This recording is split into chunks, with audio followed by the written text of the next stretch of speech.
let's fix them. Let's give them a second. That's only because I've got the flannel. No filter. Now sound is on. Sound is on. All right. Hi. We're going to start that over again. Can you hear us? We're on. Okay. I'm live at Monsterpalooza. I'm Rob G from Blumhouse.com. I'm with Zach Galligan. Hi. And we can hear you. Thank you, Jonathan super Hughes. Gray hair. Why is that? Listen, gray is the new thing. You have hair at least. So the first question I asked him was, we're live at Monsterpalooza. This is my favorite convention, and you've done quite a few. What's the experience been like for you so far? You said you haven't done a Southern California convention in a while. In a long time, well over 10 years. And the fan base I find here is very committed fan base. And so the crowd's great, and you can't see it, but there's a line that's stretching actually around the building. So yes. People are still, what is it, 2:30? So people are still 2:30. waiting to, I do not have any bubble gum. Sorry. I had double bubble yesterday, but I don't have any today. But the line is kind of stretching around, even just trying to get in, and it closes at 6, so right. Kind of interesting. It's going to be pretty crazy. Now, let me ask you, because the last time I talked to you was for Waxworks on FearNet, and now it's coming out on Blu-ray, which I'm really excited about, because for years it's one of those VHS movies that was like uncut and really hard to find, and now thankfully they have Blu-rays coming out of it. Are you surprised by how much this movie keeps coming back every couple of years? Because I feel like you must keep hearing about it. I'm going to answer that question first. I Sure. have played the Gremlins 2 NES game. It's impossible. I just quit. I quit. I was so over it. I would just do one level, and you would see me go like, yeah, like that in between the levels, and I'd be like, oh, that's cool. I'm in the game. That's cool. Okay, and then I couldn't win, and then I would just stop. A lot of those Nintendo games are really impossible. Really, yeah, it was really hard. So, Waxwork. So what did you want to know about it? Are you surprised that people keep bringing it up to you all these years later, and that it continues to have a cult following? Yes and no. I mean, they're very strange movies, particularly the second one. The second one is a very, very weird film, which is why I'm glad it's getting kind of like a proper Blu-ray release. Sure. And I think the fans are going to be, yes, I can eat food after midnight. I think the fans are going to be kind of stunned at the quality of the print itself. The prints, both films look like we shot them last week. The transfer is that strong, and the sound is great. I mean, it really does. Usually, like for example, with the Gremlins DVDs, which are fine, I didn't really see that much of a difference. The print looked pretty much like you always remember it. The Waxwork print, because I'm so used to seeing it on VHS and stuff like that, the print looks absolutely amazing. Really? And then Tony Hickox and I, the director, we did a couple of very, very amusing commentaries, I think, in which we talk really openly and candidly about the making of the two films.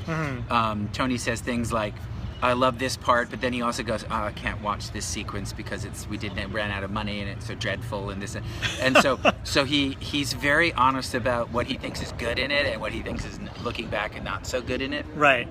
And have you kept in touch with him over the years, or was this like one of the first times you guys were in a room together to do the commentary again? We see each other quite a bit, but I haven't really seen him that much in the last 4 or 5 years. So. But before that, yeah, we saw each other fairly constantly. But he was in London for a while, and I recently relocated down to Atlanta. So I'm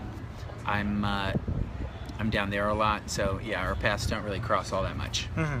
Someone's asking about any more Gremlins movies plans with you involved. Why do I look so gray on here? What the heck is going on? It's here? our lighting. The lighting is so weird. It's like it's bizarre. What was it like to work with Malcolm McDowell on Cyborg 3? Check this out. So excited to work with Malcolm McDowell on Cyborg 3, and we shot on different days. So I never met him. So 2 years ago at Fan Expo Canada, I was seated 2 seats away from him. And Mr. McDowell, if he's in a good mood, then it's good. It's, you can approach him. But sometimes, people are not always in the greatest of moods. So I had an intermediary say, like, is it okay if I go in and talk to him? So I went to talk to him, and I said, hey, we've never met, but we did a movie together. And he goes, oh, really? Which one? And I go, Cyborg 3. And he goes, oh, dear. I said, do you remember it? He goes, I remember the paycheck. Oh, it was God. great, man. It was so fun. It was great meeting him. I'm actually going to see him at a convention in October in Boston called Rock and Shock. Oh, cool. Rock That'll and be a Shock fun one. convention. Do you think the Gremlins movie could work with IMAX cameras? I feel like they would do it in 3D now, probably. They'd probably go the whole 9 yards if they did another one. Yes, I think it's more amusing than the movie Crypt commentary. Your Waxworks one, that was the other one, yeah. Thank you. My Malcolm McDowell impression was just okay. But thank you. I appreciate the compliment. What was the one about, she was asked about IMAX cameras? Yes. Yeah, I think, Gremlins? Yeah, probably, yeah. Yeah. I mean, I think they have to have some kind of practical effects in a new Gremlins movie, at least for Gizmo. Right. I would be disappointed if it was all CGI. I'm very encouraged after seeing the Planet of the Apes movies. Oh yeah, those did a fantastic job with that. The CGI is really in the Planet of the Apes, new Planet, like Dawn of the Planet of the Apes, is so excellent that it gave me hope that they can do Gremlins and do justice to at least the Gremlins in big packs of them. You know, they could do CGI and that would save an enormous amount of money. But I think Gizmo has to be legit. I think he's got to be in my hands. That is, if I'm in Gremlins 3. Honestly, I swear to God, I don't know. I have no idea. I hope you are. Quick question about, they're asking about Hatchet 3. Daniel Harris, yeah. What was that experience like for you? Because did you know Adam Green for a little bit before you did Hatchet 3? No, the thing with Hatchet 3 was I was sitting in front of my computer and I got an email and it said Hatchet 3 offer. And I thought it was from Amazon.com. Like we're offering you a Hatchet 3. To buy it. Yeah, a chance to, $7 off on Hatchet. So I was like, I don't even know what Hatchet 1 or Hatchet 2 is. Mm-hmm.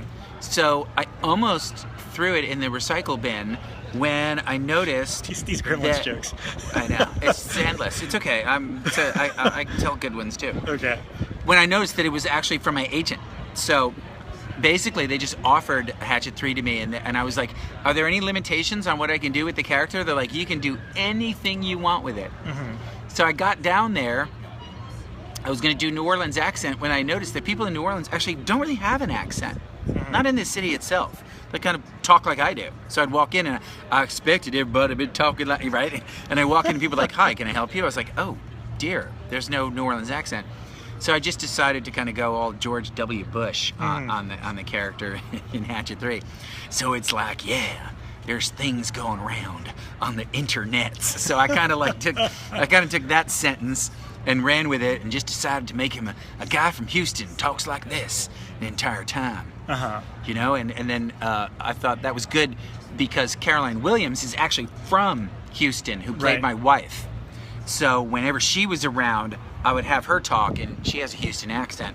So I just picked it right back up, and she and I kind of sound believable together as a couple. He's not exposed to me to sunlight. We're in the shade. But we're in the shade. Thank you for your concern. But what about Danielle? Did you get to work with Danielle Harris? Because she's very well known on this circuit. Sure. I only had one day with Danielle, but it was fun. And she told me she was kind of being a little odd with me, like not talking to me. Mm-hmm. And as fate would have it, we had one of those things where we got put in the same car to go to the airport together when it was all over, right?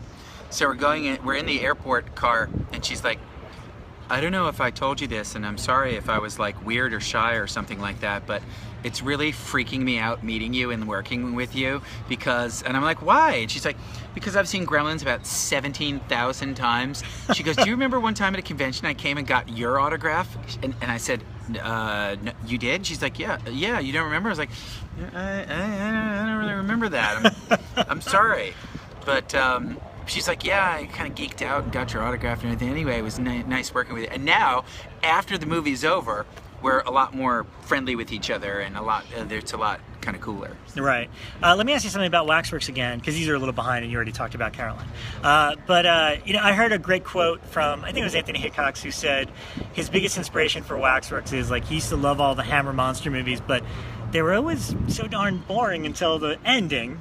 Right. And then he thought, well, what if a movie was just a bunch of the endings of all those awesome Hammer movies? Yeah. So I think the reason that it's sustained as long as it has, and the reason I love it as a monster fan, is because I love Monster Mash movies. Abbott and Costello Meet Frankenstein is one of my favorite of all time. What do you think? Are you a big fan of monsters before doing that movie? And was it cool to kind of get to... Because I feel like you got to make multiple movies on that movie rather than just one feature, you know? Let me teach you one thing. Put Yes. the camera up a little higher. That's see how much more flattering that angle is? Okay. Yeah, there you go. I'm See, not a DP. You look like a stud, dude. I doubt Look it, how much but- better that is. Hey, Okay. How you doing?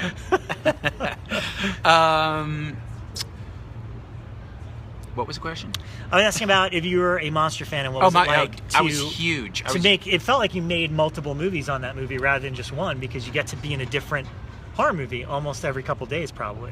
I was a huge horror movie fan growing up as a kid. Did you reference Mad Monster Party? I did. That animated That's one of movie? my... Yeah. Yeah, I love that monster movie. mashes in general. Mm-hmm. Yeah. I grew up with stuff like Mad Monster Party, The Blob, Chiller Theater, which was on Channel 9, Secaucus, New Jersey, because I'm from New York City. I grew up with Godzilla movies like you wouldn't believe. Even the bad ones. Godzilla vs. Megalon, loved it. I just loved everything having to do with horror movies. And some people ask me, like, did you try and get into horror movies, or did it just happen that way? My guess is, and I don't really know, but my guess is that subconsciously... No, There we go. back. We're still here. He got a call. This is what's the problem with Facebook Live. He got a call. He's getting Instagram stuff. God, What's going on It's a here? nightmare. I think I probably subconsciously tried a little bit harder to get the horror stuff because it was so cool, and it was because I liked it so much. So yeah, maybe subconsciously I did. Mm-hmm. Godzilla versus Hidra. Well, someone was asking if That's we still... a you know triple. what? Oh yeah, that's Yes, a let's super talk trivia. about Bruce Campbell, because I think yeah. I think in Waxworks 2, that's my favorite scene, is all the stuff you have with Bruce, and it's probably the funniest bit in there is definitely when you're throwing shit at him. Yeah. So, what was Bruce like to work with? Bruce he's the type of guy. Well, first of all, the thing that's most amazing about him is he does actually look in person like he could conceivably be a cartoon character. He has the most amazing chin. His book, If Chins Could Kill, is accurately named because he just has an amazing profile. He's a super nice guy. He's very open to suggestions and things, but he's very typical in that, you get on the set and it's like let's do it. So that's fine with me. That's exactly the way I am. I'm like, let's some people like to chit chat and kind of take their time on the set. I'm like, bang bang, let's do this. Let's do it really well and best we possibly can and go home. Cool. So it was cool. Did you get along with Hoyt Axton? I heard he was a pretty far out kind of guy. Yeah, they really broke the mold when they made Hoyt. He was great. By the way, here's a fun piece of trivia that most people don't know. Do you know who was supposed to play my dad in Gremlins, but wasn't able to because he was unavailable? Are you ready? Dick Van Dyke. Whoa. Dick Van Dyke is going to be my dad. If you can actually stop and wrap your brain around that, he actually would have been really good as Rand Peltzer too. But Hoyt brought. Hoyt brought. That's like toy boat. Hoyt brought a very laid back Southern, because he's from Oklahoma. I guess you could say Midwestern. When Oklahoma feels kind of south, a little South Texasy to me. A kind of folksy, squeaky clean kind of sense of Midwestern decency to that part in Gremlins. And as a person, the thing I loved about him the most was, first of all, he's a relentless self-promoter. I don't know how many people know this, but one of the things that Hoyt Axton's famous for is he's a songwriter, and he wrote that song by Three Dog Night that went to #1 called Joy to the World, that opens, Jeremiah was a bullfrog, right? Wow. You know that song? Yeah, I It didn't know was that. a good friend of mine. So the first thing he did was he came up to me and he had Jeremiah Bullfrog pens. So I haven't even met the guy. He's like, hey, how you doing? Zach, Hoyt here. Here's my Jeremiah Bullfrog pin. He was just like the character. Here's my Jeremiah Bullfrog pin here. You can put it on your lapel, or you can put it on your this or your that. So he's doing that kind of thing. And then what was so great about him was, here I am, I'm 19. I've barely done I barely lived. I've barely done anything, and he's treating me completely like an equal. So he'll say something like, "Yeah, you know, I wrote a song for Ringo Starr. So, do you know Ringo, Zach?" I was like, "How would I? This is my first time in California. How would I know Ringo?" He's like, "I just checking. You never know who people might know." So I wrote a song for Ringo called the No No Song. It was about cocaine, but we're not going to get into that. I was like, "Oh my God." Guy's talking to me about drugs and rock and roll and everything like that. So he was like, he was great, man. I loved him. I miss him very much. And he was a super talented guy, super talented singer. And he really taught me a lot on that movie about just being relaxed in front of the camera and not trying too hard. Right. Well, we've taken a lot of your time, and I appreciate it. Wait, is there one more question? You are so handsome. You should be a romantic lead. Oh, aren't you sweet? Say that to Kathy? Let me tell you something, Kathy, right now. I look into your eyes and I say, "Kathy, come here, baby. Give me the kiss right now." I'm going to do Italian movies from now. I'll be a great Italian lover. A little off topic.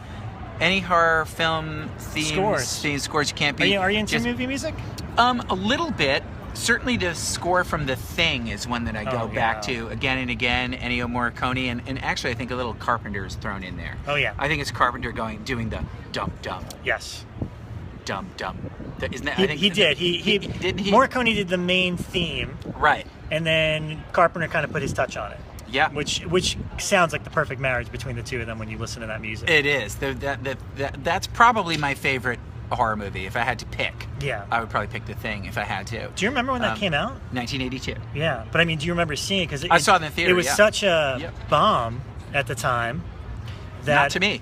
I loved it. But you loved it even back then. I loved it even then. Yeah.